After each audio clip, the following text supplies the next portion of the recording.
Galing. Mindoro. Agoy, yun. Layo pala nito. Oo. Yung iba nalalayo, taga ano po kami, taga Pasay kami, layo. Hmm. Ngayon, ikumpara niyo yung Pasay sa Mindoro. Ayoko. Hindi ako talagang sa inyo. Hmm. Kasi lagi akong nakasubaybay sa inyong mga... Salamat po. Kaya nga sabi, ba't ang layo na? Ay, doon ako, Sabi ng mga pamilya niya, layo naman no? Oo. Ay, sabi nga nung ay, may Pupunta ka sa malapit, tapos mabubulbog. pupunta ka din ulit dito kasi Oo. nagkaroon ng supply. Dito na sa shore. Ay, Wait lang.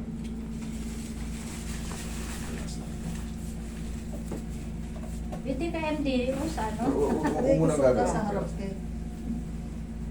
One more. Relax lang ha.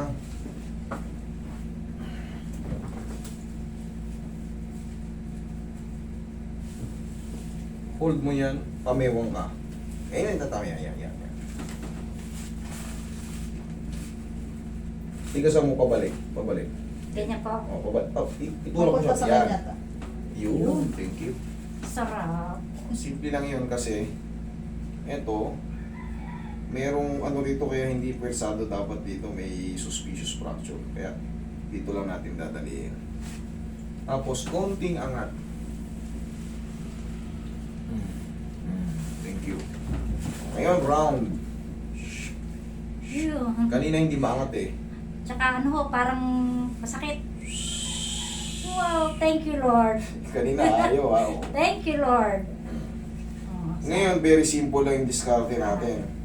Pero malaking impact nun. Kailangan talaga maingat tayo kasi meron pa siyang suspicious fracture dito. Pag di nyo alam yun, diinan nyo yan padapa, maaaring yung mild crack, Mabasag. correct, mabasag pa lalo. Clavicle fracture ang title na to. Frozen shoulder with clavicle suspicious kaya fracture. aking yung inyong upload na yun. From Mindoro. From Yun ang- Mindoro. Lagay mo lang, from Mindoro. Okay? For the meantime, ganun lang magiging treatment natin. Okay? Okay na po. Opo. Parang natigas dito. Yun po yung yan po yung pinaka-trauma niya. Pero naangat na siya. Kumbaga, hindi siya agad masisiro-siro yung pain. Antay pa kayo ng mga dyan. Kasi, yun dun pa lang, alone sa suspicious crack. 3 to 6 months, pasok na kayo ron. Isang linggo pa lang yan. Ang mahalaga, nakalag yung frozen shoulder. Tapos, maybe 2 to 3 weeks, ayos na yan. Yung Kasama na yung pag frozen. ginaganyan ko po, Master, parang ang ramdam ko parang makapal. Para makapal Oo. dahil nga sa frozen. Yun. Dahil po sa frozen yon. Yung tinatawag nating mga ligaments na nakapalibot dyan. Yan yung para makapal.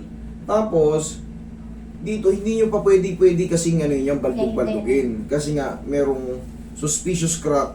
Dahil nga sa pagkakabuhat nyo, narinig nyo naman. May pumitik. Oo, narinig nyo naman nung puwersa nyo yung sarili nyo. Kasi gano'n na nangyari sa kanya. Mami, for the meantime, 1 linggo pa lang kayo. Ang gagawin yung exercise, ganun lang. Ganyan lang. Oo, tapos haplos ng pagmamahal ng pao. Huwag niyong dudurugin yung may nakabuhol dito. Parang kulani. Oo, Yan, oh. ganyan lang. Sa palibot lang. Kasi nga, normal pa yan na may retaliation yung sakit. Kasi nga, Pero magbabalik bago po pa. naman ito. Yes po. Kung hindi pa naayos sa loob ng 3 linggo, actually yun, 3 to 6 months nga nun eh. Pero obserbahan nyo ng 3 linggo. Tapos, pag meron pa, bumalik kayo dito, wala akong sisigilin sa inyo. Kung meron pa. Pero kung wala na, enjoy life. Okay? Thank you. Picture.